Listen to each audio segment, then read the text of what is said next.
깨닫게 해주시소. 주의 재림을 앞둔 이때에 우리가 새롭게 거듭나서 거룩하게 되었소. 주의 오실 그때에 들림받는 저희들 되게 하옵소서. 예수님 이름으로 기도합니다. 아멘. 오늘은 마태복음 24장 15절 이하를 통해서 주의 공중 강림과 지상 재림이라는 제목으로 말씀을 전하겠습니다. 오늘 이 말씀은 대단히 중요합니다. 이 말씀을 잘 새겨서 주님 오실 때에 들림받는 우리 모두가 되기를 바랍니다. 여기 보면 두 사람이 밖에 있음에 하나는 데려감을 당하고 하나는 버림을 당할 것이요, 두 여자가 내려가고 있음에 하나는 데려감을 당하고 하나는 버림을 당할 것이라고 말씀하셨는데, 여기 밭에 있다는 것은 복음의 씨를 뿌리는 현장이요, 여기 내려가고 있다는 것은 복음의 양식을 나눠주는 것을 말합니다. 그러니까 다 교회에 있는 사람들이죠. 같은 교회에 똑같이 있는데 하나는 데려감을 당하고 하나는 버림을 당할 것이라는 이 엄중한 말씀이 기록되어 있습니다. 어떻게 해야 우리가 데려감을 당할 것인지를 오늘 말씀을 주님께서 하실 것입니다. 그러므로 길을 쫑긋 세워서 잘 들어서 남겨져서 원통하게 우는 일이 없도록 여러분 남겨진다면 어떤 일이 벌어질까요? 결코 쉽지 않습니다. 여러분 문재인 시절을 기억합니까?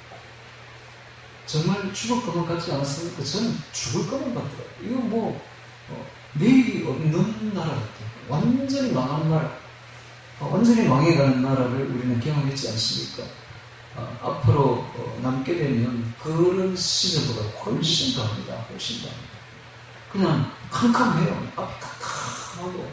자, 그럴 때 우리가 남겨져서 과연 순교를 당할 각오가 되어 있으며 또 순교 당해서 천국에 갈 수 있을까요? 어렵습니다.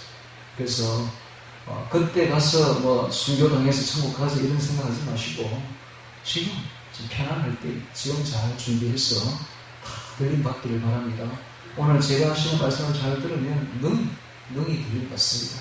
결론을 딱 이야기하죠. 결론. 항상 결론이 중요하니까. 밥을 먹을 때에 여러분 성찬을 먹는다 생각하세요. 성찬. 우리 성찬 예식 하잖아요. 그죠? 1년에 4번 하는데 이 성찬 예식이 성찬을 들 때만 성찬이 아니라 모든 밥이, 모든 식사가 성찬이라고 생각했어요. 그래서 밥을 먹기 전에 기도를 꼭 이렇게 하세요. 하나님, 이 성찬이 내 몸에 들어가면 내가 주님 몸처럼 거룩하게 되게 하옵소서. 내 마음이, 내 영혼이 거룩하게 되어서 거룩한 몸이 되어 주님께 영광 돌리게 하옵소서. 이렇게 기도하세요. 그러면 놀라운 일이 벌어집니다. 그러면 참으로 놀라운 일이 벌어지는데 거룩하게 돼요. 거룩한 마음을 품고 영의 사람이 됩니다. 제가 그걸 경험했어요. 이걸 어디서 배웠느냐? 제가 배운 거 없어요. 제가 그렇게 하다 보니 그렇게 해버렸어요. 그래서 이건 놀라운 비밀을 여러분들에게 가르쳐 줍니다. 이거 비싼 거예요. 이거 아주 비싼 겁니다. 이거 어디 가서 이런 거 많이 못 들어요. 여러분, 이거 하나만 해도 키우고 됩니다. 밥을 먹을 때 어떻게 하라고? 하나님, 이 성찬이 내게 들어오면 저를 거룩하게 하시고 주님 몸처럼, 주님처럼 거룩하게 되었어. 들림받게 하옵소서. 여러분, 이 기도 아시죠? 하늘에 계신 우리 아버지여, 이름이 거룩해짐을 받으시오며. 제가 이거 묵상하다가 이걸 알게 됐어요. 하나님 이름이 거룩하게 이름을 받는다? 이게 무슨 뜻이지? 하나님 이름은 원래부터 거룩했고 누구든지 다 거룩함을 돌리고 있는데 이게 무슨 뜻일까? 이게 바로 우리 보고 하는 거 아닙니까? 우리에게 하나님 이름이 와 있으니까 우리가 거룩하지 않으면 하나님 이름에 흠이 돌아갑니다. 그래서 우리가 하나님 이름이 거룩하게 여김을 받게 하려면 우리가 거룩해져야 됩니다. 그렇지 않습니까? 하나님 믿는 우리가 거룩해져야 돼요. 세상 사람처럼 생활하면 안 됩니다. 세상과 딱 분리돼요. 세상과 완전히 다른 존재가 돼요. 이제는 영적인 사람이 되어야 돼요. 이제는 오직 영혼의 생활을 하는 사람들이 되어야 된다는 말이에요. 거룩해져야 돼요. 그래서 식사부터 거룩하게 하세요. 그래서 식사가 주어지는 한 끼 식사가 우리 쾌락을 위해서 육신의 즐거움을 위해서 먹는 것이 아니라 이것이 성찬이 되게 하시고 이것이 내 몸에 들어오면 나로 하여금 예수의 몸이 되게 하시사 거룩하게 하옵소서. 거룩한 생각, 거룩한 생활. 그러다 보니까 제가 아주 거룩하게 됐어요. 거룩하게 돼가지고 어제는 우리 집에 있는 욕실을 제가 페인트를 칠을 다 했어요. 그러나 이제 우리 집이 생긴 지 한 30년이 되다 보니까 욕실에 때가 끼어가지고 이거 어떻게 벗겨낼 수가 없어요. 그래서 보니까 이거 칠을 하면 되겠다 해서 페인트 칠을 사와가지고 타일을 줄눈 있죠. 타일과 타일 사이 줄눈. 그게 시커멓게 빼앗길게요. 그래서 이렇게 페인트를 발랐더니 어제 환해졌어. 아주 환해졌어. 야, 왜 그렇겠습니까? 사람이 거룩해지고 깨끗해지니까 환경도 깨끗해져야 돼. 지저분한 환경에서 살 수가 없어. 그래서 내 주변에 있는 걸 깨끗하게 정리하고 싶은 마음이 듭니다. 여러분, 그래요. 주변이 지저분한 사람은 귀신이 충분합니다.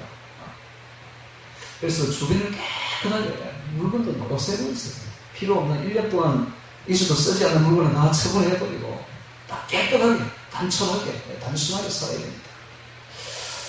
자, 무슨 말 하다가 여기까지 나올지 모르겠는데, 자, 어찌됐든 우리가 거룩하게 살아야 됩니다. 이거 오늘 결론입니다. 그래야 주의 강림 때에 들림받습니다. 자, 지난주에 우리는 1절부터 14절까지를 통해서 7대 징조에 대해서 말씀을 들었습니다. 7대 징조. 첫 번째는 미혹을 받지 않도록 주의하라. 플라넷에 죄로 이끌다 미혹. 한 번 구원은 영원 구원이다 하는 이런 미혹을 받지 말고, WCC 종교다원주의, 여러 종교에도 구원자가 있다, 그리스도가 있다는 이런 미혹을 받지 말기를 바랍니다. 지금은 미혹이 흥행하는 시대입니다. 여러분, 율법을 지켜야만 구원받는다는 말은 율법주의자입니다. 이건 완전히 이단이죠. 믿음으로 구원받습니다. 율법을 지켜야 구원받는 게 아니라 믿음으로 구원받습니다. 그러나 구원받은 사람은 반드시 순종해야 됩니다. 구원받은 사람이 순종이 안 된다면 이건 죽은 믿음입니다. 순종이 없는 기독교는 예수 그리스도가 없는 기독교입니다. 예수 그리스도가 없는 기독교는 무슨 기독교입니까? 순종이 없으면 아무것도 아니에요. 오늘 우리가 예수님의 말씀을 받았다면 그 말씀대로 순종해야 됩니다. 그래야 우리의 이름이 생명책에서 지워지지 않습니다. 우리의 이름은 얼마든지 지워질 수 있습니다. 그러므로 두렵고 떨림으로 주의 말씀을 삼가 순종해서 나가야 됩니다. 한 번 구원은 절대 영원 구원이 아닙니다.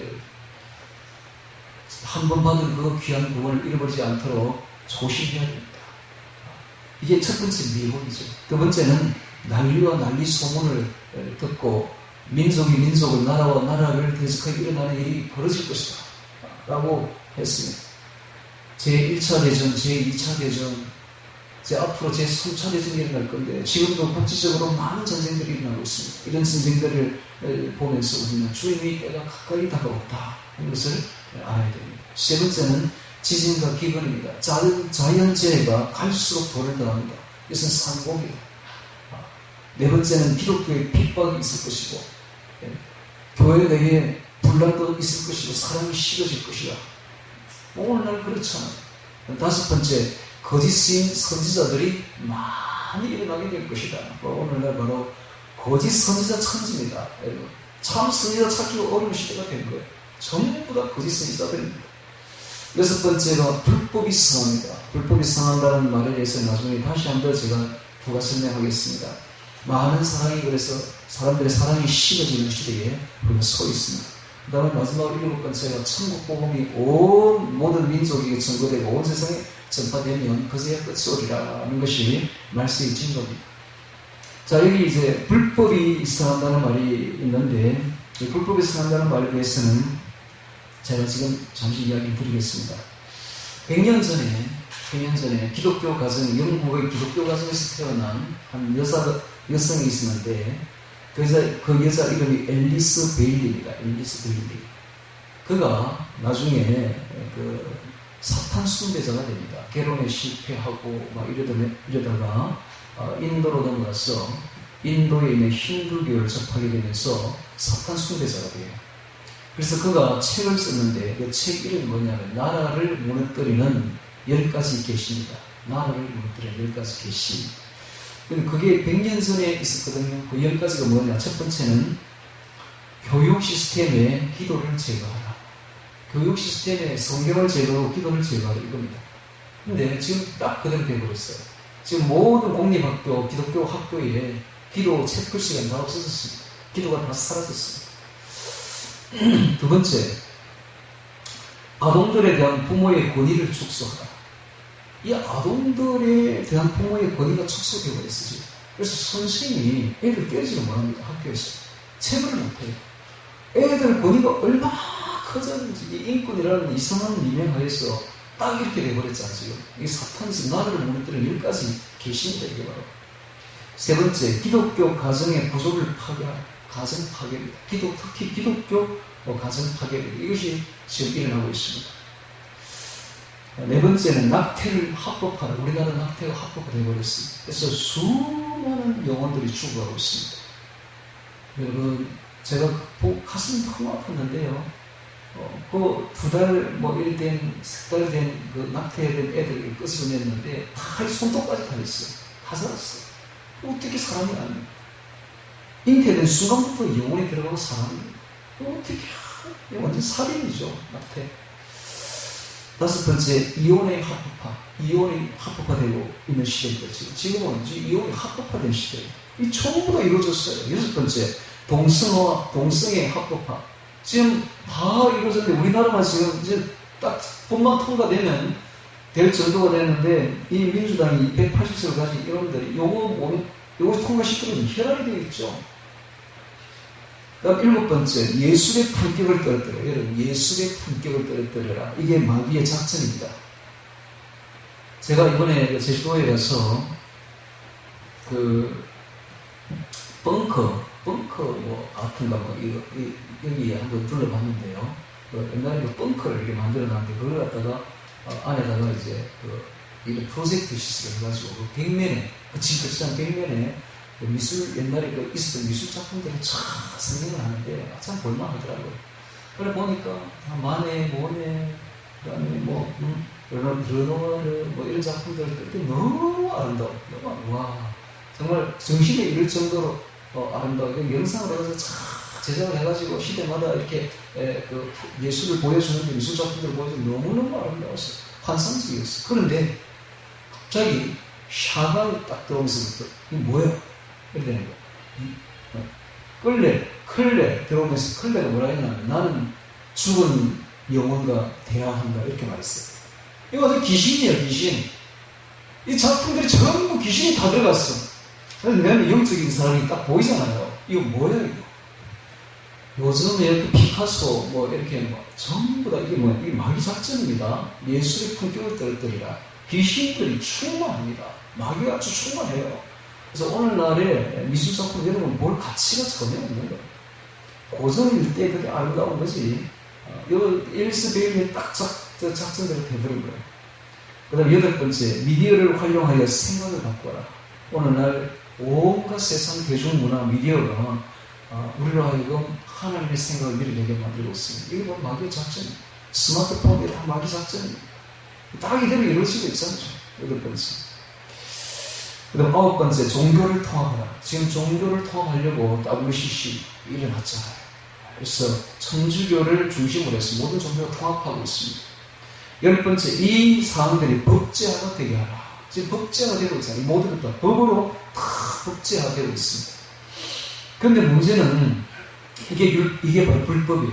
불법이 성함으로 많은 사람이 쉬워지리라. 문제는 칼 진범만이라는 사회학자가 5,000년 동안의 세계 여러 나라의 흥망성쇠를 연구해 보았는데 수많은 나라들이 생겼다가 무너진 것을 연구했습니다. 그런데 한 가지 특징이 있더라는 거예요. 8가지 딱 특징이 있는데 무너지기 직전에, 나라가 무너지기 직전에 8가지 징조가 일어나는데 그 징조를 이야기해 보겠습니다. 근데 이 징조가 앞에 말한 앨리스 베일리가 말한 나라를 무너뜨리는 10가지하고 똑같습니다. 첫 번째, 결혼의 붕괴와 이혼의 상승입니다. 나라가 무너지기 전에 어떤 현상이 벌어지는데 결혼이 아닌데 결혼이 붕괴가 돼. 결혼 안 하려고 해요. 이혼이 아주 급격하게 일어난다. 이것이 두 번째, 결혼의 전통적인 의미가 상실됩니다. 결혼은 하나님을 위해서 주는 겁니다. 그래서 교회에 가서 하나님 앞에서 결혼하는 것이죠. 이게 전통적인 의미입니다. 근데 이 의미가 상실돼가지고 제 마음대로, 제 멋대로 결혼하는 것이 결혼해서 결혼의 의미도 모르고 누가 맺어 주는지도 모르고 살고 있습니다. 세 번째, 페미니즘의 부상. 페미니즘은 여성주의. 페미니즘의 부상합니다. 오늘날 20대, 우리나라 20대의 거의 대부분의 여성들이 전부 페미니스트라는 여성주의화 되어 있는 거예요. 여자가 남자 위에 올라가는 것이죠. 이게 바로 나라가 무너지는 겁니다. 옛날 말이 하나도 안 틀렸어요. 암탉이면 나라가 망한다, 지방이 망한다는 말이 딱 그 말이에요. 오늘날 여성들이 너무 신장돼가지고 남자들이 찍소리도 못해. 전부 여자들이 결정하고 여자들이 말하고, 오늘날 이 망하기 직전에 구조인 것입니다. 여러분, 집안이고 나라고 정말 잘 되려면 여성들이 입을 다물어야 돼요. 남자들이 권위를 주어야 되고 남자가 일을 처리하게 해야지. 안 그렇습니까? 이런 말 하면 제가 쫓겨납니다. 대학학교에서 이 말 하면은 페미니스트들한테 쫓겨난다고 지금. 네 번째, 부모 및 권위에 대한 불만의 증가. 여보세요. 부모의 권위가 다 쏟아져야 됩니다. 부모에 대해서 불만이 아주 증가됩니다. 부모를 우습게 알고 지도자를 우습게 하는 나라는 망합니다. 다섯 번째, 청소년 범죄, 난잡함, 반란의 가속화. 오늘 청소년이 얼마나 범죄가 난잡하고 반란이 일어나요. 여섯 번째, 결혼을 한 사람들의 가족 책임 거부. 결혼한 사람들이 가족 책임을 져야 되는데, 사랑이 있으면 책임을 지는데 책임을 거부한다는 게 무슨 말입니까? 이러면 나라 망하는 거예요. 일곱 번째, 간 통제에 대한 욕구. 간 통제에 대한 욕구가 증가해서 오늘 우리나라 간 통제라는 법이 없어져 버렸어요. 마지막으로 여덟 번째, 동성에 대한 관심이 높아지고 확산됩니다. 이런 것이 똑같지 않습니까? 앞에 앨리스 베인이가 말한 거고, 이런 것이 바로 불법이에요. 이런 것이 사회적으로 일어나게 되면 나라가 망하는 것입니다. 이게 멸망 직전에 일어나는 사회적인 상복입니다. 사회적인 상복. 자연재해와 더불어. 자, 오늘은 시간이 없으니까 15절부터 했어요. 이제 지상재림과 공중재림을 보도록 하겠습니다. 자, 24장은 계시록과 더불어 마지막 때에 일어나는 그 말세에 대한 하나님의 주님의 예언인데, 계시록도 주님의 예언습니다. 24장도 예언서에 똑같아요. 그래서 이 두 개가 아주 종말에 대해서 골기를 이루고 있는데, 24장을 사람들이 읽으면서 이해를 못할 부분이 있는데, 그게 뭔가 하면은 순서가 약간 바뀌어 있다는 거예요. 자, 어떤 순서가 바뀌느냐? 15절부터 31절까지를 뒤에 나눠야 돼요. 뒤에. 이게 지상재림이거든. 35절부터 31절까지는 32절부터 마지막 51절 뒤에 붙어야 되는 구석이에요. 근데 이게 순서가 앞으로 따라서 헷갈리는 거예요. 이게 뭐예요? 아무리 읽어도 이게 무슨 말인지 알아듣지 못하겠다. 이 시간적인 순서가 뒤가 먼저입니다. 32절부터 51절이 먼저고, 그 다음 51절 이하에 붙어야 될 것이 15절부터 31절까지 지상재림이에요. 그래서 32절부터 51절 뭐라고 말하느냐 하면 주의 공중재림, 공중강림이다 이렇게 말합니다. 공중강림이라지 공중재림이라 하지 않습니다. 말을 할 때 공중강림, 공중에 오신다 그러죠. 그때 우리가 휴고 됩니다. 들림 받습니다. 그리고 난 뒤에 지상재림이, 이제 지상강림이라 하지 않고 지상재림이라 합니다. 지상재림이 15절부터 31절에 기록되어 있는 거예요. 자, 이걸 모르니까 성경학자들이, 잘못된 성경학자들이 헷갈립니다. 헷갈려서 뭐라고 말하느냐? 공중강림은 없는 것이다. 그냥 지상재림으로 한 번에 다 끝난다. 그날은 가장 시끄러운 날이다. 이렇게 말합니다. 그게 아닙니다. 여러분, 이게 자세히 보면 15절부터 31절까지 뒤에 붙으면 딱 맞아요. 그리고 32절부터 51절까지는 은밀하게 오시는 공중강림인 것입니다. 자, 이제 이걸 제가 이야기를 했으니까 이것도 누가 가르쳐주냐? 이걸 아무도 가르쳐준 사람 없어요. 제가 암송을 하니까 하나님이 딱 가르쳐주시더라고요. 그래서 성경 암송은 그렇게 중요한 겁니다. 성경 암송을 하면 다 가르쳐줘요. 다 가르쳐줘요. 다 알게 해주고 다 가르쳐주고 성령께서 다 가르쳐주십니다. 자, 15절부터 그러면 주의 지상재림부터 먼저 볼까요? 자, 이것은 7년 환란이 끝난 이후에 일어나는 지상재림을 이야기하고 있습니다. 15절 봅니다. 그러므로 너희가, 이게 가장 큰 환란이죠. 7년 대환란은 가장 큰 환란입니다. 자, 이것은 창세 이후로 지금까지 없었고 앞으로도 없을 엄청난 환란을 말합니다. 15절. 그러므로 너희가 선지자 다니엘의 말한 바 멸망에 가져온 것이 거룩한 곳에 선 것을 보거든 1년 전에 깨달을진저. 자, 이게 무슨 말일까요? 멸망에 가져간 것이 거룩한 곳에 섰다. 이런 일이 역사 속으로 두 번 있었습니다.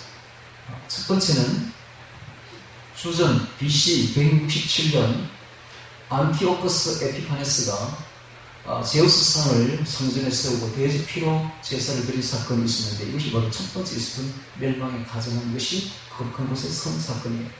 그래서 앞으로 적 그리스도는 바로 이 안티오커스 에피파네스의 화신입니다.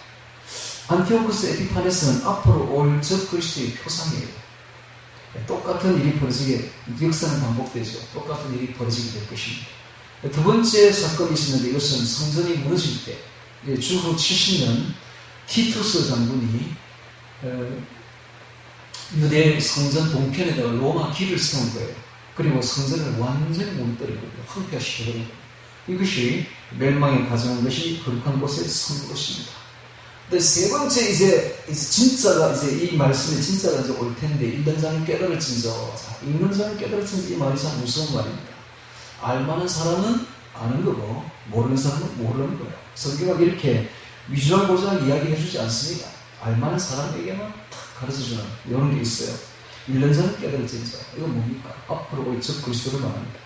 앞으로 적 그리스도가 나타나게 되면 제3성전이 세워지게 될 것이고, 유대에 제3성전이 세워지는 걸 우리는 주의 깊게 봐야 됩니다. 세워지는, 시간이 다 됐구나, 시간표가 다 됐구나 하는 걸 알아야 되고, 그 다음에 제3성전이 세워지면 어떤 일이 벌어지는가? 어떤 사람이, 어떤 대통령이 유대 나라에 가서 이런 약속을 할 거예요. 당신들이 지금 아랍 국가들하고 지금까지 원수가 되어 이렇게 지내고 있는데, 이 아랍 국가들과 당신들 사이 평화조약을 맺어준다. 평화조약이 탁 체결될 거예요. 그러면 그가 바로 적 그리스도입니다. 그 평화조약을 맺어주는 대통령부터 나게 될 텐데, 7년 동안 탁 조약을 맺어줄 거예요. 그게 바로 적 그리스도. 그런데 지난번에 트럼프가 그런 일을 했어요. 그래서 우리는 트럼프 저거 완전 적 그리스도가 아닌가 하고 긴장을 많이 했는데, 이상한 일이 또 싹 떨어지더니 지금 트럼프가 엄청 재선을 노리고 있죠. 그래서 잘 봐야 돼요. 어떤 사람이 이런 평화조약을 맺어주는가를 잘 봐야 되는 것입니다. 그러면 그가 나중에 그 제3성전에 들어가게 돼요. 제3성전에 들어가서 거기서 세계를 통치하게 되는데, 전 3년 반까지는 너무 좋은 일을 합니다. 그래서 전 세계 사람들이 그를 다 따릅니다. 특별히 큰 전쟁이 벌어지게 될 것이고, 기근과 지진으로 인해서 수많은 사람들이 생활이 피폐해질 때에 제3성전에 있는 바로 그 적 그리스도를 다 따르게 된다는 거예요. 너무 좋은 대통령에 대해서 따르게 됩니다. 그런데 3년 반이 딱 지나고 나면 이 적 그리스도가 죽었다가 다시 살아나면서 마귀가 그 속에 들어가서 완전히 바뀝니다. 사람이 완전히 바뀌어서 자기가 하나님이라고 말하면서 자기를 경배하라고 말하는 거예요. 이게 바로 멸망에 가정한 것이 거룩한 곳에 선 것을 보거든입니다. 멸망에 가정한 것이 거룩한 곳에 선 것을 보거든. 이런 자는 깨달을진저. 그래서 하나님의 말씀은 언제나 유대 역사의 첫 번째 유대 역사에 대해서 이야기하지만 이 중첩되어 있어요. 모든 뜻이 중첩으로 되어 있습니다. 그래서 그것이 전체 세계 멸망과도 연결된다는 것을 아셔야 됩니다. 자, 16절에 그때 유대에 있는 자들은 산으로 도망을지어다. 자, 이 구절을 놓고 어떤 목사님들도 이렇게 말해요. 이것은 이 예언은 유대인에 대한 예언일 뿐이다. 우리하고는 아무 상관없다. 이렇게 말하는 사람들이 있어요. 전혀 그렇지 않습니다. 유대인에 대한 예언 맞죠. 그러나 이 하나님의 말씀은 여러 가지 뜻이 중첩되어 있다. 먼 미래의 지구 종말에 대한 이야기도 다 포함되어 있다 하는 걸 알아야 됩니다. 그때 유대에 있는 자들은 산으로 도망을. 산이 뭘까요? 산. 그래서 이 말을 들은 유대에 있는 사람들은 AD 70년 되기 전에, 티투스 장군 오기 전에 그 아버지가 베스파니아누스였는데, 이 베스파니아누스가 딱 쳐들어올 때에 이 말을 기억했던 성도들은 전부 다 도망을 갔습니다. 산으로 들어온 펠라산으로 다 도망갔어요. 다 살았어요. 이 사람들은 다 살았어요. 참 대단하죠. 그럼 이것이 유대인들에게는 해당되는 건 아니에요. 우리에게도 해당됩니다. 유대에 있는 자들은 산으로 도망갈지. 산이 뭘까요? 산은 신성한 하나님의 보호가 있는 곳이 바로 산입니다.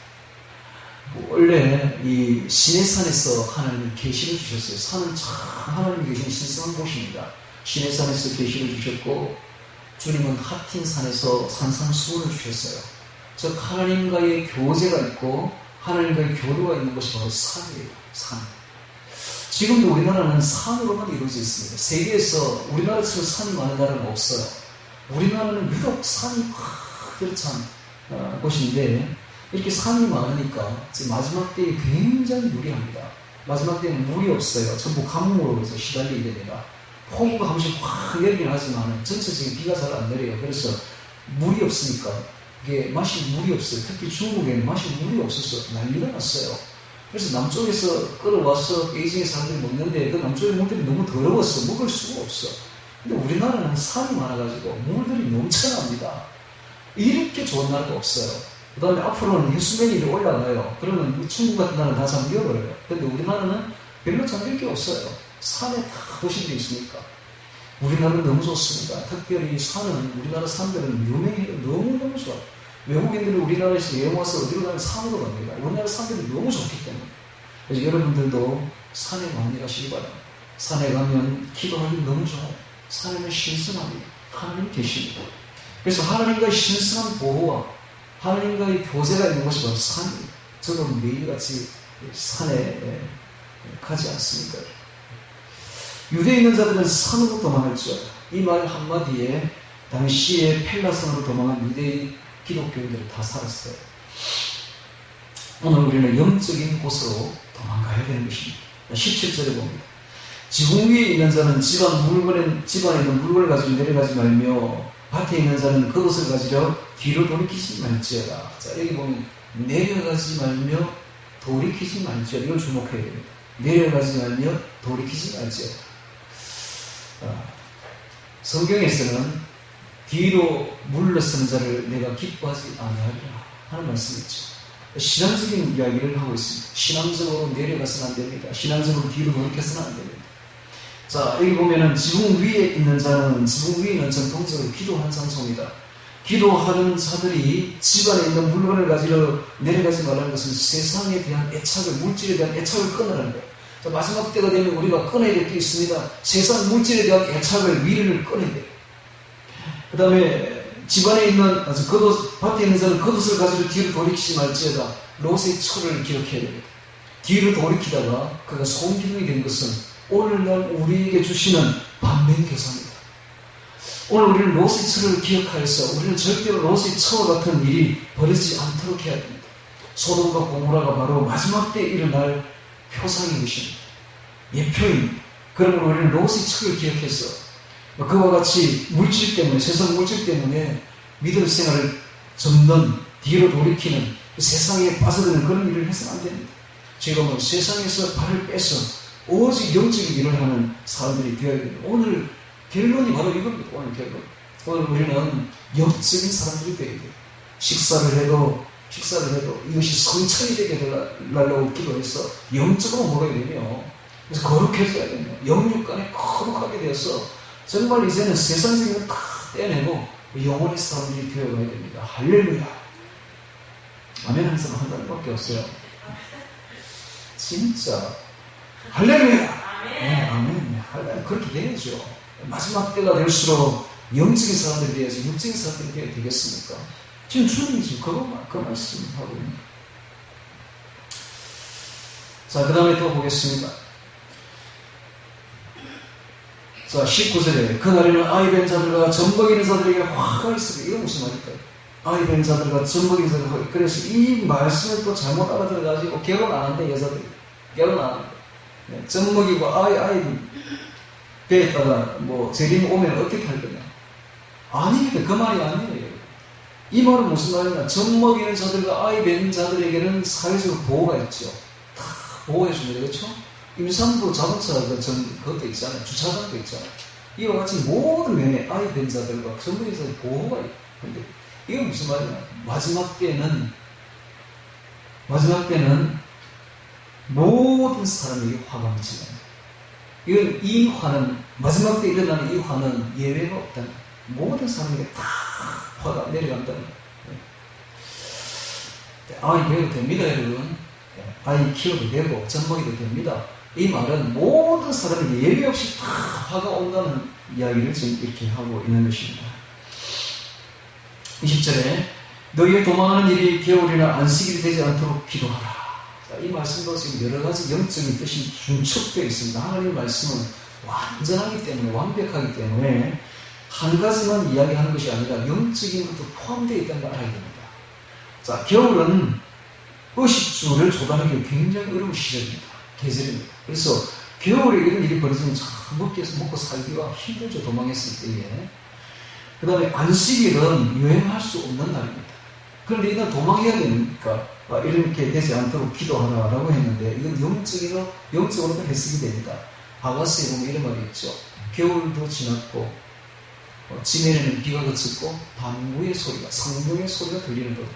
즉 겨울도 지났고 즉 성령이 없는 죽음의 계절이 지났고 그 말입니다. 즉 겨울은 성령이 없는 계절, 그걸 뜻합니다. 죽음의 계절을 뜻합니다. 그래서 겨울에 되지 않도록 기도하면 성령이 충만하라 이 말입니다. 성령이 없이 생활하지 마라 이 말입니다. 오늘 우리가 성령 충만해야 됩니다. 안식일 되지 않도록 기도하라. 하나님께 예배드리는 일을 중단하지 말라 이 말입니다. 안식일에 도망하면은 예배를 못 드리잖아요. 그래서 도망하더라도 항상 하나님께 예배를 드려. 하나님께 교제가 있어라 이 말입니다. 우리가 꼭 성전에서 예배드리는 건 아니잖아요. 그죠? 어디서든지 하나님을 향해서 우리가 예배드리면 되는 것입니다. 성도가 있는 그곳이 바로 성전이죠. 자, 21절에 봅니다. 이는 그때 큰 혼란이 있겠습니다. 창세로부터 지금까지 이런 혼란이 없었고 후에도 없으리라. 7년 뒤의 혼란을 말합니다. 이 7년 뒤의 혼란은 창세로부터 지금까지 이런 혼란이 없었고 앞으로도 없을 엄청난 혼란입니다. 자, 거의 80억의 인구 거의 다 죽습니다. 어마어마한 혼란이죠.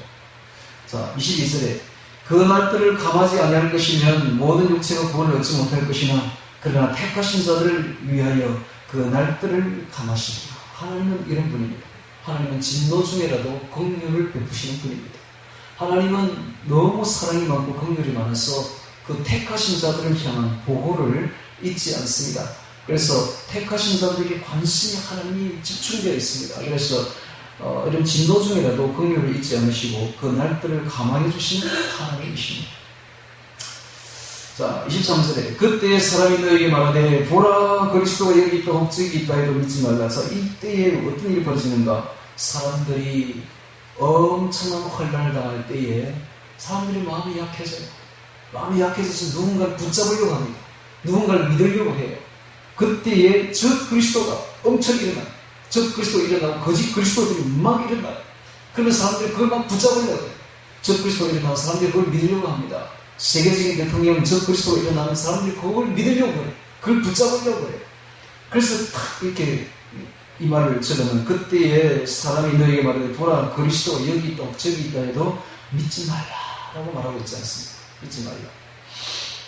거짓 그리스도들과 거짓 선지자들이 일어나 큰 표적과 기사를 보여 할 수만 있으면 택하신 자들도 미혹하게 하리라.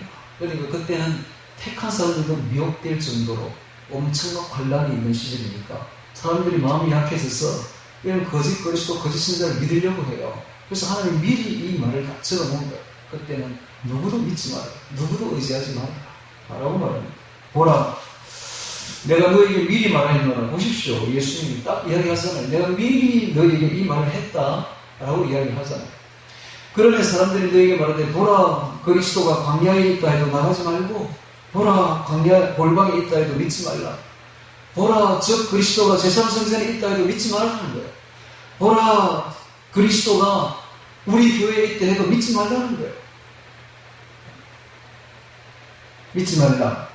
27절에 번개가 동편에서 나서 서편까지 번쩍인 같이 인자의 임함도 그러하리라. 주의 재림 때는 모든 사람들이 다 볼 수 있도록 그렇게 임한다. 은밀하게 임하지 않는다. 주의 지상 재림은 모든 사람이 다 알 수 있도록 그렇게 엄청나게 임하는 것이지 번개가 동편에 하늘에서 쳤다고 서편까지 번쩍이듯이 온 하늘이 다 보이듯이 번개가 지금 온 하늘이 그냥 번쩍하고 다 보이죠.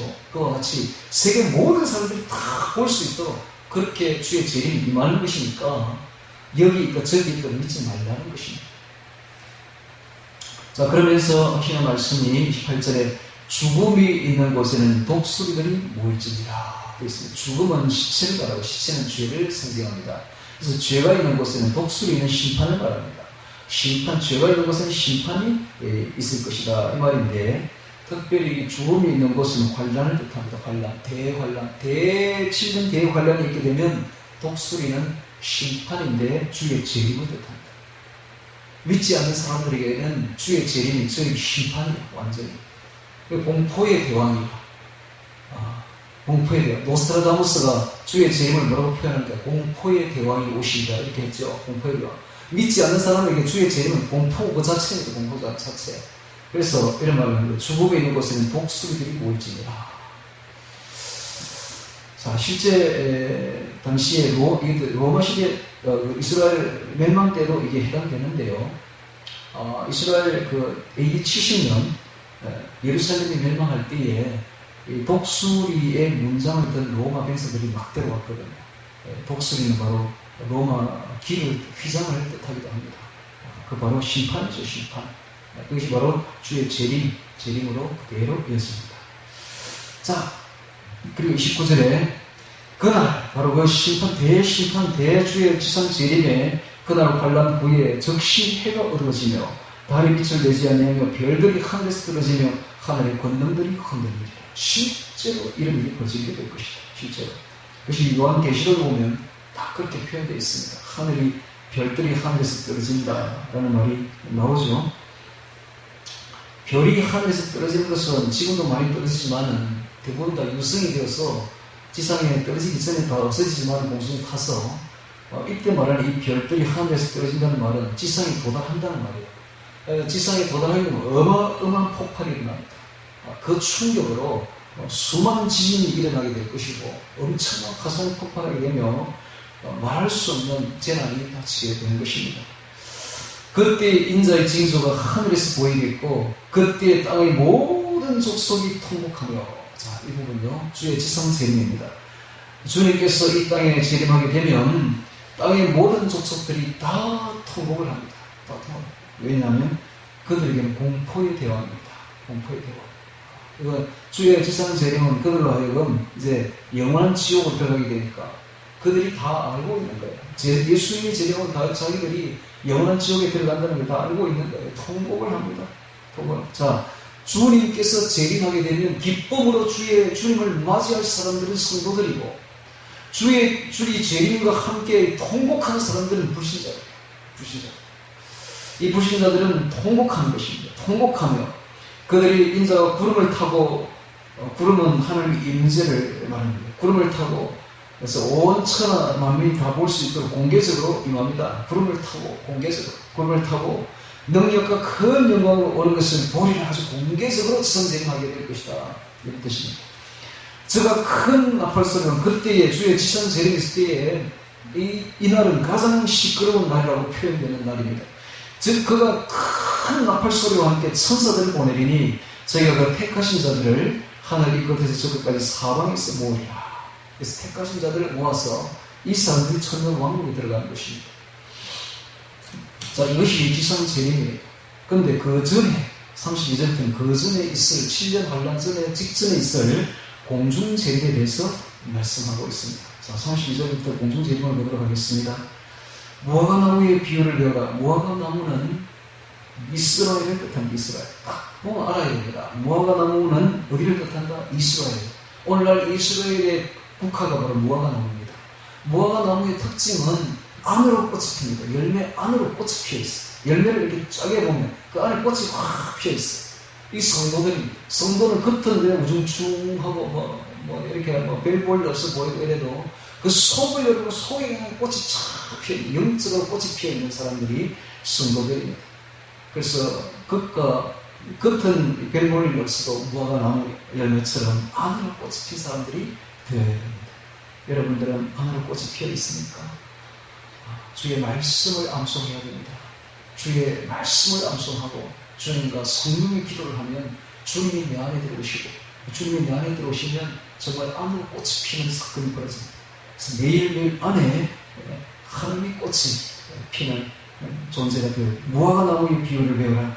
그 가지가 연하여지고 잎사귀를 내며 여름이 가까운 줄을 아느니 그 가지가 연하여지고 잎사귀가 된다. 이스라엘이 독립한 것이죠. 1948년 5월 14일 이스라엘이 나라를 세우게 됩니다. 1948년 우리나라도 나라를 세운 날이에요. 그래서 1948년은 희한한 날이에요.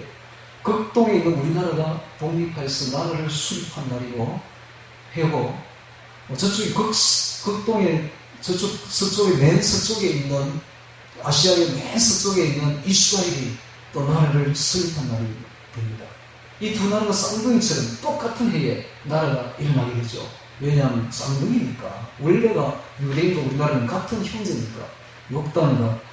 욕단과 벨렉의 형제 지간이니까 그렇습니다. 자, 그래서 1948년 5월 14일에 나라가 설립된 것을 이렇게 표현합니다. 그 가지가 연하여지고 잎사귀를 내면 여름이 가까운 줄을 아나니.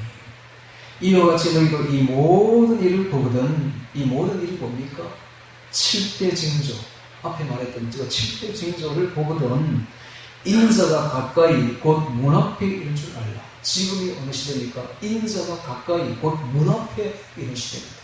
지금 우리는 그런 시대에 서 있습니다. 그러므로 지금 곧 문만 열면 주님이 지금 공중 강림하실 때에 우리는 서 있는 거예요. 오늘 저녁에도 주님 오신다 해도 전혀 이상한 것이 없는 그런 시대에 우리가 서 있습니다. 그러므로 우리가 얼마만큼 지금 준비가 잘 되어 있어야 되는지를 가르쳐주고 있습니다. 지금 우리는 주의 강림에 대해서 준비해야 됩니다. 자, 34절에 내가 진실로 너희에게 이르노니 이 세대가 지나가기 전에 이 일이 다 이루리라. 이 세대는 바로 우리 세대입니다. 지금 1948년도에 태어난 사람은 지금 70세가 되었어요. 70세. 이 사람이 죽기 전에, 이 세대가 지나가기 전에 이런 일이 다 이루어질 것이다 라고 말하면서 거기다가 아주 강조를 하기를 천지는 없어지겠으나 내 말은 없어지지 아니하리라. 천지는 없어지겠으나 내 말은 없어지지 아니하리라 라고 강조를 듭니다. 그러니까 이스라엘이 1948년도에 수립됐는데 그때 태어난 사람이 죽기 전에 이런 일이 다 일어나게 될 것이다 라고 말해서 바로 우리 세대, 이게 말은 무슨 말이냐, 바로 우리 세대에 공중 강림이 있다는 거예요. 확실히 우리 세대에 주님의 재림이 있습니다. 주의 공중 강림이 있는 것입니다. 내 말은 없어지지 아니하리라. 그러나 그 날과 그 때는 아무도 모르나니 하늘의 천사들도 아버지만 아십니다. 하늘의 천사들도 아들은 예수님을 봐야 합니다. 하늘의 천사들도 아들도 모르고 오직 아버지만 아시느니라. 그럼 예수님이 진짜 그 말을 모르는가? 아니요. 예수님 다 알고 있어요. 그럼 이 말은 무슨 말인가? 이 말은 혼인 때를 이야기하고 있습니다. 여러분 유대 나라에 가면 혼인식이 있는데 그 혼인 때에 그 남편 될 사람이 여자 쪽에 와서 그 혼인 뭡니까? 그 혼인 예식을 거행하기 전에 먼저 앞으로 혼인하겠습니다 하는 약혼을 탁 하는데 그때에 신랑이 이렇게 말합니다. 1년 좀 뒤 알지 못하는 시간에 내가 당신을 데리러 오겠소 하고 떠납니다. 그리고 난 뒤 1년이 지나가는 동안에 신랑은 신부가 와서 살 집을 짓습니다. 신부는 남편을 맞이할 수업을 합니다. 남편 집에 가서 살아야 될 남편에게 맞추는, 자기를 다 내려놓고 남편을 위하는 그런 수업을 받는다고. 그리고 예복을 입습니다. 신부가 언제 올지 모르니까 신랑이 신부 드레스를 다 입고 잘 때도 입고 잔다고. 그러면 이제 1년쯤 돼서 이제 집이 다 되면 가는 날은 누가 결정하는가? 신랑의 아버지만 알고 있고 그가 결정합니다. 물론 신랑이 알고 있지. 어느 날쯤 가겠다는 대충 아는데 진짜 오늘일지 내일일지는 아무도 모릅니다. 그러면 신랑의 아버지가 어느 날 갑자기 신랑에게 말합니다. 밤중일 수도 있어요. 자는 밤중일 수도 있어요. 얘야 때가 되었다. 이제 신부를 데려오도 좋겠다. 누가 결정하는가? 신랑의 아버지가 결정합니다. 이 말을 그대로 여기다 쓰고 있어요. 아들도 모르고 아버지만 아시느니라. 우리를 데려오실 예수님을 결정하는 그 날은 하나님 아버지께서, 성부 하나님께서 결정하신다. 이 말입니다. 그러니까 이 날을 함부로 말하면 안 돼요. 이 날을 함부로 말하는, 날과 시간을 함부로 말하는 자들은 자기가 무식하다는 걸 드러내는 거예요. 그렇지 않습니까? 하나님 아버지만 아는 그 날짜를 누가 감히 드러낸다는 거예요. 그걸 드러내면 자기 무식을 드러내는 것밖에 더 됩니까? 그러니까 절대로 그 날과 그 시를 말해서는 안 돼요. 그러나 대충 이때쯤 될 것이다 라고 추정하면 괜찮아. 나는 추정할 수 없지만은 나도 이 정도 되면 오지 않겠나라고 추정하면 얼마나 괜찮은데 맨날 며칠 몇 시 이렇게 딱 부정하는 것은 그건 무지를 드러내는 것밖에 안 된다 라는 사실입니다. 자, 37절에 자, 오늘의 이제 중심점에 들어오고 있습니다. 노아의 때와 같이 인자의 이맘도 그러하리라. 홍수 전에 노아가 방주에 들어가는 날까지 사람들이 먹고 마시고 장가들고 시집가고 있으면서 홍수가 나서 저희를 다 메르기까지 깨닫지 못하였으니 인자의 이맘도 이와 같으리라. 홍수 전에 무슨 일이 벌어졌는가를 자세히 봐야 됩니다. 홍수 전에 무슨 일이 벌어졌을까요? 홍수 전에 보면은 여기 보면 먹고 마시고 장가들고 시집가고 있으면서 창세기 보면은 그들이 육체가 됩니다 라는 말을 쓰고 있습니다. 육체가 됩니다. 즉 영혼이 없는 사람들처럼 행동했다 이 말입니다. 먹고 마시고 장가들고 시집가는 것은 육적인 일입니다. 거기에 영혼의 일은 전혀 보이지 않습니다. 이것이 바로 노아 때의 현상들이었습니다. 마지막 때가 되면 딱 그렇게 될 것이다. 사람들이 영혼에 대한 관심이 싹 사라지고 오로지 먹는 것, 마시는 것, 장가드는 것, 시집가는 것, 여기에 골몰하게 될 것이다. 집 사고 집 팔고 물질주의, 상업주의, 여기 세상에 그냥 골몰하게 될 것이다. 딱 맞잖아요. 지금이잖아요. 지금의 영적인 삶을 찾아볼 수 있습니까? 거의 없잖아요. 이럴 때일수록 그럼 우리는 어떻게 되는가? 이것이 바로 마지막 현상이구나. 먹자주의로 가면 안 됩니다. 뭐 맛있는 거 없나? 먹는 게 이렇게 중요합니까? 뭐 맛있는 거 없나라고 세상 사람들은 크게 골몰하겠지만 이게 마지막 때의 현상이라는 걸 알고 우리는 예수님의 음성을 말씀을 떠올려야 됩니다. 사람이 떡으로만 사는 것이 아니요 하나님의 입에서 나오는 말씀으로 사는 것이라. 우리 영혼이 살아야 진짜 사는 것이지 육이 산다고 우리 사는 게 아니다. 마지막 때가 되면 영혼의 삶을 살아라. 영적인 삶을 살아라 하는 것이 주님의 음성입니다. 자, 아까도 제가 이야기했듯이 먹을 때조차도 우리는 성찬 기도를 해야 됩니다. 하나님, 지금부터 제가 성찬을 먹습니다. 이 음식이 내게 들어가면 영적인 사람이 되게 해주시옵소서. 거룩한 사람이 되어서 거룩한 생활하는 저가 되게 하여 주옵소서라고 기도해야 돼요. 이제 무슨 말인지 알겠습니까? 제가 왜 처음에 이 말을 했는지 알겠습니까? 먹는 것조차도 우리는 영적인 생활을 해야 됩니다. 마지막 때가 되면 세상에서 발을 빼야 됩니다. 세상에서 빠져나와야 돼요. 이제는 광야로 나가야 되는 것입니다. 에클레시아는 뭡니까? 세상에서 빠져나온 자들의 모임입니다. 세상에서 빠져나와야 돼요.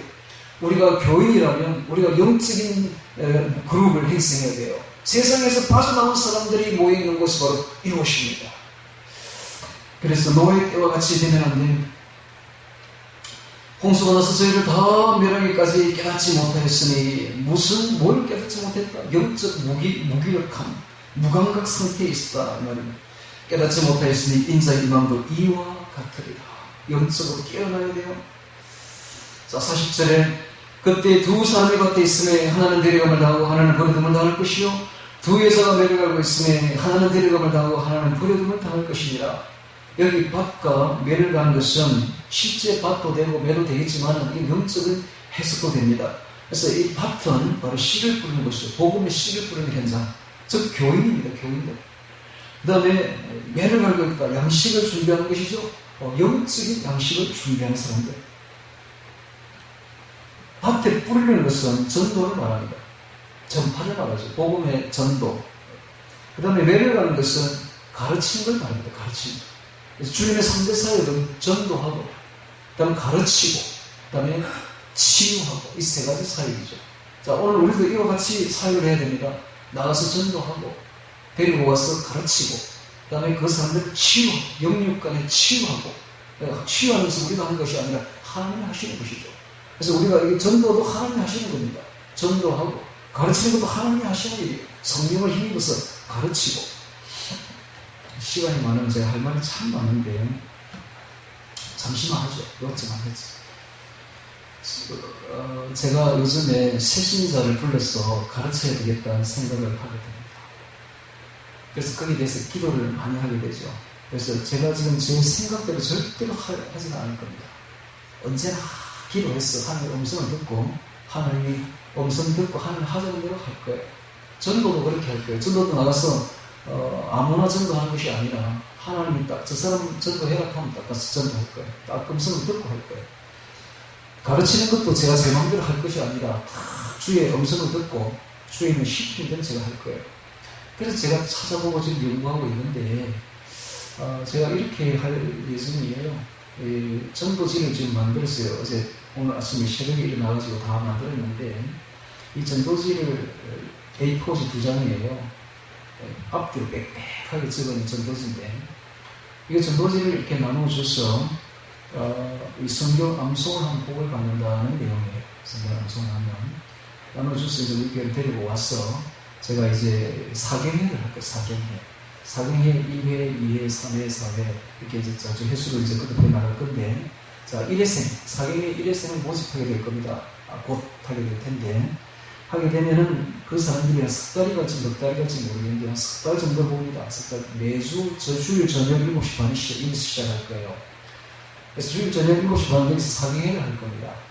그래서 해서 그 사람들을 한 석 달간 교육을 하고 나면 석 달 교육을 뭐 하느냐.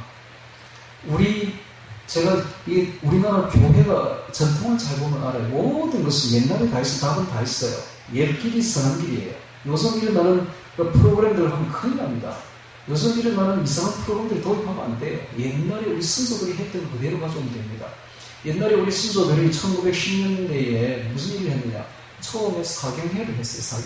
사경회는 뭐 하는 거냐 하면 사람들을 불러가지고 성경을 가르쳐요. 성경을 가르칠 때에 외우게 하는데 그 성경을 어느 정도로 외우게 하느냐. 어떤 사람은 마태복음부터 시작해서 신약을 다 외웁니다.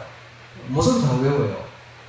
또 이제 또 어떻게 가르치냐면 주기도문을 가르치고 주기도문 뜻을 가르치고 외우게 하고 사도신경을 가르치고 사도신경 뜻을 가르치게 하고 십계명을 가르치고 그래서 주기도문, 사도신경, 십계명은 이건 외우게 만듭니다.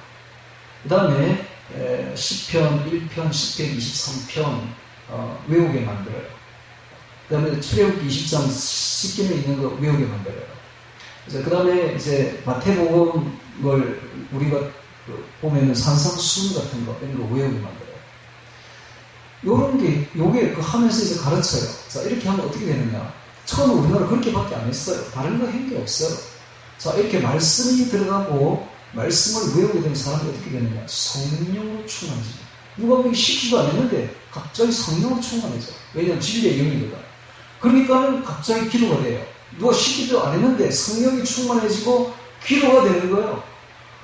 그래서 자동적으로 기도의 영적인 사람이 되는 거예요. 그리고 그 뒤에 이제 따라서 일어난 사건들이 어떤 사건은 처음엔 사경회를 했는데 나중에 부흥회로 이어집니다. 부흥회 영적인 부흥회로 이어집니다. 영적인 부흥회가 먼저가 아니에요. 사경회가 먼저예요. 먼저 성경을 가르쳤어요. 성경을 가르치고 암송을 시켰더니 요즘에 암송이 안 하잖아요. 암송을 시켜야 돼요. 암송을 시켰더니 그 말씀이 내 안에 들어오니까 이게 그냥 있는 것이 아니라 이게 영적인 삶이 되더라. 부흥이 일어나더라. 성령 충만이 되더라. 치유가 일어나더라. 이런 일이 벌어지는 거예요. 그러니까는 역사를 보면 다 알 수가 있잖아요. 우리 교회 10년 된 부흥회를 하면 안 됩니다. 지금 그건 많이 지금 배수돼 버렸잖아요. 그런 거 하지 말고 사람들을 모아가지고 차근차근히 성경을 가르치면 돼요. 성경을 가르치는데 아까 이야기했죠. 주기도문, 사도신경, 십계명, 그다음에 마태복음, 특별히 산상수훈 이런 거 가르치면 그걸 암송을 시키면 특별히 산상수훈 같은 거 암송 딱 하게 되면 그 말씀이 안에 딱 들어가서 암송이 되면 말씀이 가만히 있지 않습니다. 그 사람을 변화시켜요. 거룩한 사람이 돼요. 기도가 돼요. 비성령의 사람이 됩니다. 이렇게 해서 변화되는 거예요. 변화될 때에 제가 교회 예배에 참석을 시킬 거예요. 수료증도 줄 거예요. 그때 수료증도 주더라고요. 옛날 보면 다 할 수가 있어요. 옛날 건 그대로 하면 돼. 수료증도 딱 주면서 이제 당신이 예배에 참석할 자격을 줍니다. 예배에 아무나 오면 안 돼요. 이게 아무나 오는 데가 아니에요. 딱 그렇게 해서 수료한 사람이 예배에 오는 거예요. 이랬습니다. 그 다음에 사경이 이해생이 그 뒤에 이제 우리가 또 전도해서 12명 정도를 불러가지고 이해 조를 딱 시킵니다. 자, 이렇게 하면 우리 교회가 이제 좀 불어날 거예요. 예, 점점 새신자 얼굴이 보일 것이고 불어나게 될 것이고. 이 일을 제가 지금 준비를 하고 있는 거예요. 여러분 이 일을 위해서 기도해 주시기 바랍니다. 제가 왜 지금까지 이 일을 안 했는가? 제가 준비가 안 됐어. 지금까지 제가 준비가 안 됐어. 근데 지금은 왜 일을 하려고 하는가? 제가 기도하기를 내 나이 60이 되면 하나님 주의 일을 하겠습니다 라고 했는데 지금은 준비가 다 됐어요. 자, 일단 공간이 딱 만들어졌어요. 우리 교회가 아니라 건물이 딱 세워졌잖아. 우리 교회 건물이 대단한 평수입니다, 여러분. 이번에 저 성산교회 우리가 지어준 거 10억 이상, 막 20억 가까이 들어있는 교회도 우리 교회 정도밖에 안 돼요. 평수 아주 대단해요. 2천도 있잖아. 2천 집이 있고, 그럼 모여가지고 우리가 거기서 또 사랑방 해가지고 모임을 할 수 있고 하니까 아주 공간이 또 고성의 아주 중심에 딱 서 있잖아요. 그죠? 최고 중심에. 그러니까 공간도 좋은 거예요. 위치도 좋은 거예요. 이 공간이 마련됐어요. 일단 두 번째, 제가 준비가 됐어요. 제가 이제 마태복음을 암송을 하면서 준비가 된 거예요.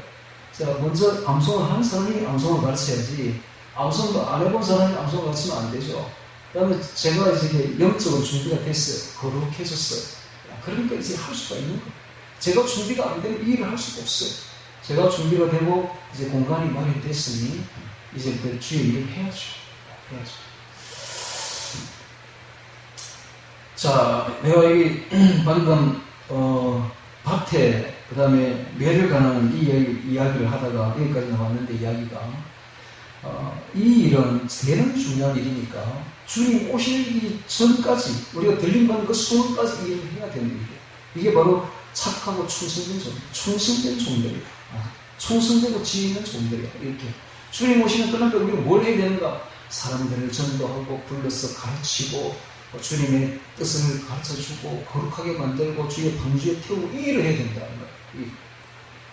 자, 다시 보겠습니다. 성경을 41절에 두 여자가 매를 가고 있으며 하나는 데려가면 당하고 하나는 버려둠을 당할 것이다. 놀라운 사건. 같은 교회에 있었는데 한 사람은 들림받고 한 사람은 남겨지는 충격적인 일이 벌어지게 될 것이다. 놀라운 일이죠. 충격적인 일이죠. 그러므로, 자, 12절. 그러므로 깨어있으라. 어느 날에 너희 주가 임하는지 너희가 알지 못함이니라. 이게 오늘의 주제문이죠. 그러므로 깨어있으라.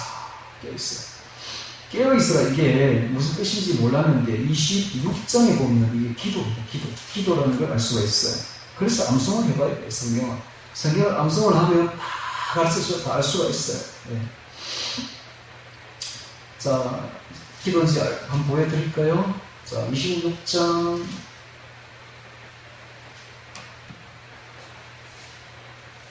26장에 40절 보면 40절 보면 제 아들에게 오사 그 자는 것을 보시고 베드로에게 말씀하시되 너희가 나와 함께 한시 동안 이렇게 깨어 있을 수 없더냐? 주님께서 깨어 있을 수 없더냐 이렇게 말했죠. 근데 어디에 보면 시험에 들지 않게 깨어 있어 뭐하라? 기도하라. 깨어 있는 게 기도구나 하는 걸 알 수가 있죠. 자, 다시 24장 넘어오셔서 그러므로 깨어 있으라. 이 말은 이렇게 탁 알아들이고 깨어 있는 게 기도구나. 영적으로 깨어서 성령으로 충만하여 기도하고 있어. 이 말이구나. 기도는 어떻게 이루어지냐? 기도만 하면 안 됩니다. 기도만 하면 율법을 알지 못한 자의 기도는 하나님 앞에 가증한 겁니다. 기도는 먼저 기도하기 전에 성경을 암송을 해요. 성경을 암송을 하고 그 말씀이 들어올 때에 말씀으로 기도해야 돼요. 말씀으로 기도할 때에 그의 진정한 깨어 있습니다. 말씀이 들어오면 성령이 충만하고 말씀으로 기도해야 진정한 깨어 있음이 되는 것입니다. 그러므로 깨어있으라. 어느 날에 너희 주가 임하는지 너희가 알지 못하느니라. 깨어있으라 이 말은 무슨 말입니까? 영적인 생활을 하라는 세상에서 세상 잠에서 깨어나서 세상 육적인 일에서 벗어났어. 세상의 미련을 떨치내고 이제는 영적인 사람이 되라. 깨어있으라. 깨어있으라. 어느 날에 너희 주가 임하는지 너희가 알지 못하느니라. 너희도 아는 바니 만일 집주인이 도저히 어느 경지로 올 줄을 알았더라면 깨어있어 그 집을 뚫지 못하게 하였으리라. 자, 이게 무슨 반어가 나옵니다. 재미있습니다. 구성이. 자, 42절에 보면 너희가 끝에는 너희가 알지 못함이니라. 어느 날에 너희 주가 임하는지 너희가 알지 못함이니라 해놓고는 너희도 아는 바니 이렇게 나오죠. 너희가 알지 못한다 해놓고는 너희도 아는 바니 만일 집주인이 도색이 어느 경지로 올 줄을 알았더라면 깨어있어 그 집을 뚫지 못하게 하였으리라. 이러므로 너희도 예비하고 있어라. 생각지 않을 때에 인자가 오리라. 자, 하면서 이제 깨어있는 사람이 바로 45절에 나오고 있습니다. 충성되고 지혜 있는 종이 되어 주인에게 그 집 사람들을 맡아 때를 따라 양식을 나눠줄 자가 누구냐? 주인이 올 때 그 종이 이렇게 하는 것을 보면 그 종이 복이 있을 거다. 내가 진실로 너에게 이르노니 주인이 그 모든 소유를 저에게 맡기리라. 자, 마지막 때가 되면 두 종류의 종으로 딱 나눠지는데, 한 종은 충성되고 지혜로운 종이 되어서 주인에게서 그 집 사람들을 맡아 때를 따라 양식을 나눠주는 사람이 있을 것이다.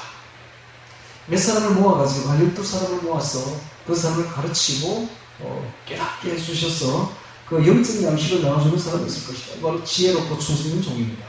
이런 사람들은 복이 있습니다. 주인이 그 모든 소유를, 즉 천국을 저에게 맡겨주실 것이다 라고 말합니다. 그런데 다른 종이 있습니다. 48절에 만일 악한 종이 있습니다. 그 악한 종이 마음에 생각하기를 주인이 드디어 오리라 하여 동무들을 때리며 술 친구들을 더불어 먹고 마시게 되면, 자, 이 악한 종, 왜 악한 종이 됐는가? 이유는 딱 한 가지, 주인이 드디어 올 것이다 라고 생각합니다. 그래서 동무들을 때리며, 동무들은 누구니까? 주인이 빨리 올 것이다 라고 생각하고 충성되고 지혜로운 종이 되어서 그 집 사람들에게 양식을 나눠주는 사람들이 바로 동무들인데, 그 동무들을 때리는 거, 왜 때리는가? 주의 재림은 아직 멀었는데 지금 주의 재림을 이야기를 하는가? 왜 주의 재림과 주의 종말을 자꾸 이야기하는가? 라고 하면서 말로 치는 것이 바로 주의 동무들을 때리는 겁니다. 그 다음에 술 친구들로 더불어 먹고 마시게 되면 이게 뭡니까? 세상이에요, 세상. 세상으로 더불어 먹고 마시고 세상에 대해 꽉 취해 있는 거야. 세상의 물질, 세상의 쾌락, 세상의 명예, 세상의 권세 같은 거를 꽉 취해서 영적인 생활을 하지 못하는 사람이 바로 이 악한 종이에요.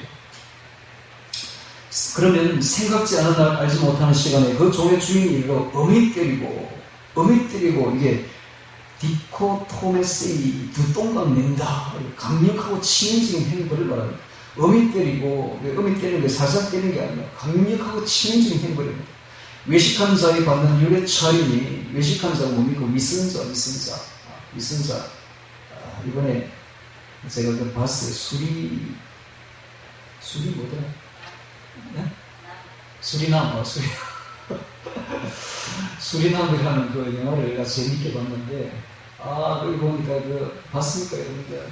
그 사이비 목사, 야구공 외에는 진품이 하나도 없는, 전부 가짜, 목사도 가짜, 흉내도 다 가짜. 바로 위선자죠, 위선자. 오늘 우리가 위선자가 되면 안 됩니다. 어미 때리고 위선자, 외식하는 자에 받는 유래차리, 거기서 슬픔의 일감이 있습니다. 누가 위선자입니까? 주님이 드디어 오리라 생각하고 동무들을, 빨리 온다는 동무들을 말로 때리면서 세상으로 더불어 먹고 마시고 취하게 된 자들이 바로 위선자들 아닙니까? 그러면 오늘 우리가 이런 종이 되면 안 됩니다. 그러면 바깥 어두운 데 쫓겨나는 지옥 아닙니까? 지옥. 바깥 어두운 데 쫓겨나 슬픔의 일감이 있는 사건이 벌어지는 것입니다. 자, 이 사건을 보면서 오늘 우리가 이제 주의 재림을 준비를 해야 되는데, 여러분 뭐가 보입니까? 주님이 상세하게 가르쳐 주셨어요. 그죠? 마지막 때까지 우리가 해야 될 일이 딱 보이지 않습니까?